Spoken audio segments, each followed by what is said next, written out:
Here we go again. Starting, I think this is number 31, because I was checking it up on the computer over there, and this is my 31st attempt. I must admit, it's not actually very exciting doing these test runs. I'd rather just go straight forward and dive into a formal podcast and get it displayed and get lots of abuse thrown at you because it's so crap. But unfortunately, you've got to do the practice bits first, just like you do when you're doing any other kind of public speaking, public acting, public displays of resistance. And you know how it goes. Right, so today, welcome to the Daily Eye Roll. It's really good to see you again, and thank you very much for tuning in. Now, the Daily Eye Roll has become quite a popular channel. I've got 3 fans, 3 followers. I'm hoping to make 4, as soon as my grandson comes back off his holidays. Don't know when he's going to come back. But as soon as he comes back, I'll probably have 4. But if he manages to talk his sister into it, then I got 5. So at the moment, I got 3. Today's topic, it's cigarette butts. I don't know, those cigarette butts, they've been popping out everywhere. So the new approach to healthy living is try and collect your cigarette butts, put them in a bleeding bag, take them down to your local pastry shop and trade them in some pastries. Thankfully, not in England. This is the Dutch. Holland, what can you say? They're the ones that live for a long time with their finger stuck in a hole somewhere.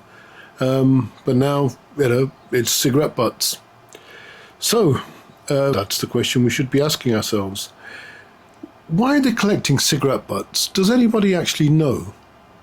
I mean, my limited amount of research has shown that cigarette butts are to do with plastic waste. Now, that's not a bad thing, but I'm not quite sure what the relationship is.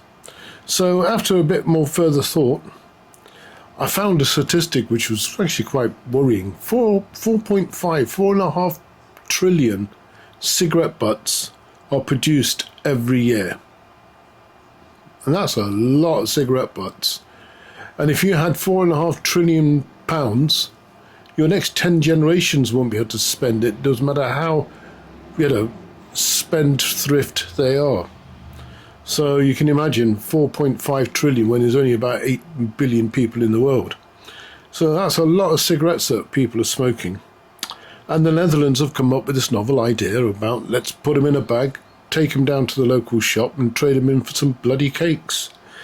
It reminds me of the olden days when they used to get these kids in the streets of London and elsewhere with sacks collecting rubbish off the streets, keeping what was worth keeping, selling what was worth selling, and chucking what was worth chucking.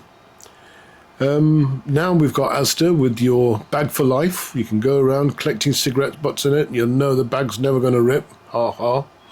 And I don't know where you would take them. Where would you take them? Inside Asda? I'm not sure they would welcome a whole bag full of cigarette butts. But anyway, if you find out any more information on this, you can see my my email address. Drop me an email. Love to hear from you. Anyway, take care and make sure those cigarette butts are not sticking out of places they're not supposed to stick out. All right, take care. Bye-bye.